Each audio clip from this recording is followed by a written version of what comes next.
राम राम। जय श्री कृष्णा। आज एक बहुत ही गहरा संदेश आप सबके साथ रखना चाहती हूँ।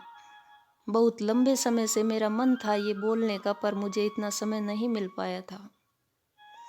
मेरा निवेदन है आप सभी से कि पूरा ध्यान से सुनना और समझना। मुझे नहीं लगता कि सुनने वालों में कोई साधु होगा या सन्यासी होगा। हम सभी ग्रस्त इंसान हैं, और गृहस्थी को सबसे पहले इस बात पर ध्यान देना जरूरी है कि मुझे मेरा परिवार बचा कर कैसे रखना है। शायद मुझसे ज़्यादा ये बात कोई समझ नहीं पाएगा कि किस वक्त परिवार का साथ और मार्गदर्शन जीवन में सबसे ज़्यादा जरूरी होता है। और जब परिवार साथ दे तो इंसान का जीवन कैसा होता है, और जब परिवार साथ नहीं दे तो इंसान का जीवन कैसा होता है, ये भी मुझे मालूम है। गृहस्थ जीवन में सबसे ज़्यादा जरूरी है परिवार, और परिवार का सही समय पर साथ। समय निकलने के बाद कोई कितना भी साथ दे तो फिर कोई फायदा नहीं है। जो वक्त हाथ से निकल गया वो दोबारा किसी को नहीं मिल सकता। दुनिया में हर चीज मिल सकती है, पर जो समय और जो इंसान खो गया वो दोबारा नहीं मिलता है। परिवार एक मिट्टी के मटके के समान है, और जरा सी चोट से टूट सकता है, फूट सकता है, और जिस दिन टूट गया तो वापस किसी भी प्रयास से जुड़ने वाला नहीं है। परिवार क्यों टूटता है, इसके पीछे दो वजह है। जब कैकेयी के साथ मंथरा जुड़ जाती है तब परिवार का टूटना निश्चित है। मंथरा ने तो दशरथ का राम दरबार तक बिखेर दिया था, तो आज की मंथराएं तो पूरा जीवन तबाह कर सकती है। इसलिए हमेशा ध्यान रखो कि आपके घर की कैकेयियों के आसपास कोई मंथराएं तो नहीं भटक रही है। और दूसरी बात है, घर में घर के मुखिया का रौब होना जरूरी है।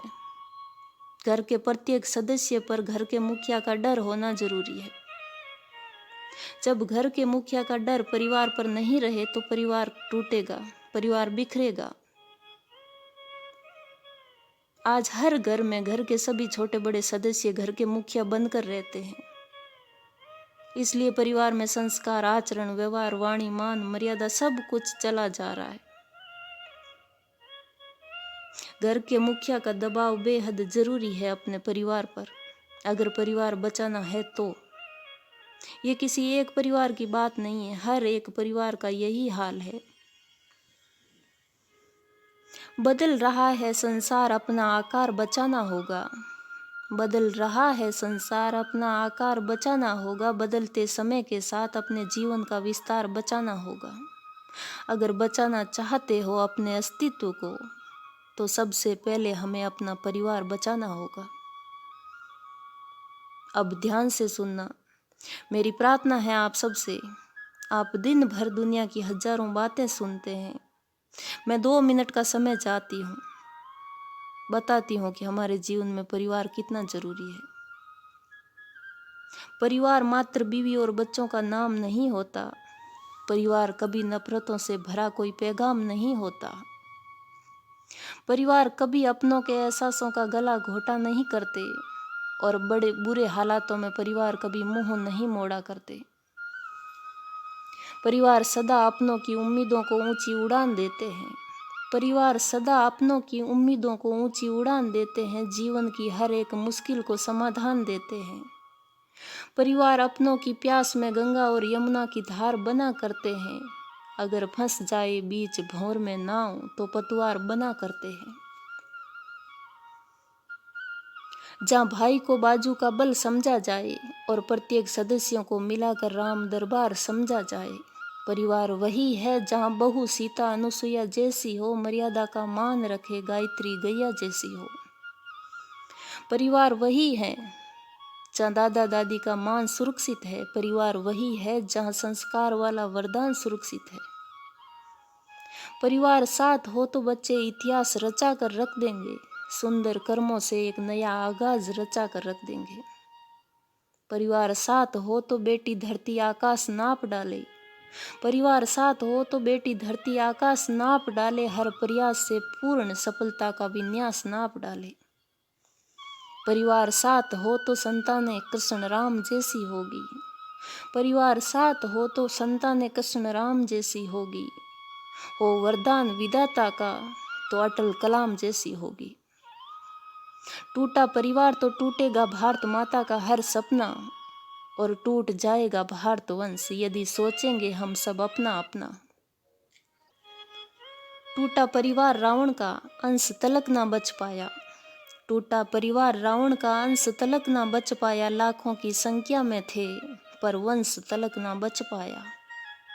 टूटा परिवार कौरवों का तो कैसा त्रास हो रहा था, अपनों के हाथों से अपनों का नाश हो रहा था। टूटा परिवार अयोध्या का तो ग्रहण लगा था मंगल में, टूटा परिवार अयोध्या का तो ग्रहण लगा था मंगल में।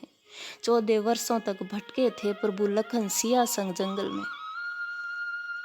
परिवार टूटने के कारण ही घटिया चलन चलाया था, छोटे पुत्र को राज तिलक और बड़े को वनवास पहुंचाया था।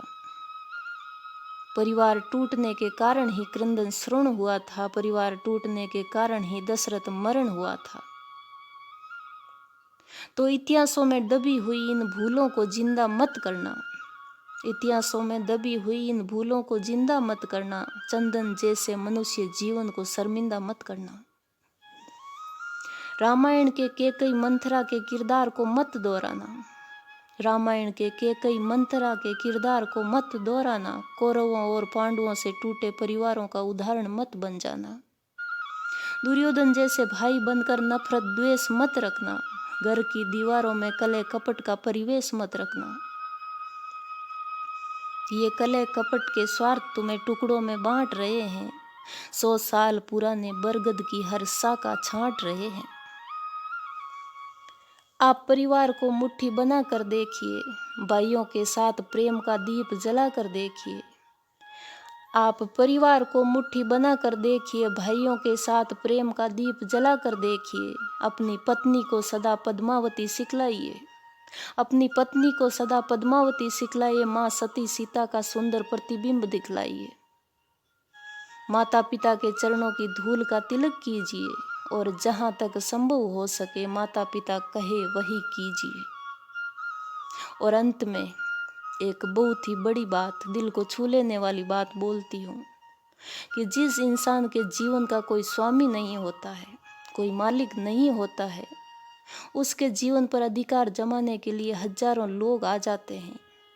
इसलिए हमेशा अपने परिवार को संभाल कर रखिए और ज़्यादा से ज़्यादा अपने परिवार को समय दीजिए। परिवार बचाने के लिए मान मर्यादा का ध्यान रखना जरूरी है। परिवार बचाने के लिए अपनी वाणी के हर एक शब्द पर संयम जरूरी है, और सबसे ज़्यादा जरूरी है अपने हृदय में सहनशीलता रखना, तब कहीं जाके परिवार बचा करता है। ग्रस्त जीवन जीने वाले हर एक इंसान का सबसे पहला कर्तव्य और जिम्मेदारी है परिवार पर ध्यान देना। अगर आप इन कर्तव्यों को पूरी तरह नहीं निभा सकते, अपनी जिम्मेदारियां पूरी नहीं कर सकते, तो आपको कोई हक नहीं है परिवार बसाने का।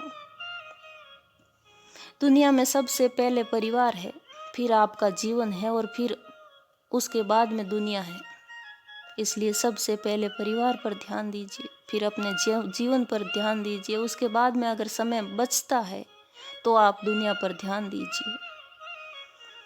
प्रार्थना है आप सभी सुनने वालों से, अगर आज की बातें जरा सी भी आपके दिल पर लगी है तो मेरे लिए इस वीडियो को आज ज़्यादा से ज़्यादा शेयर कर देना।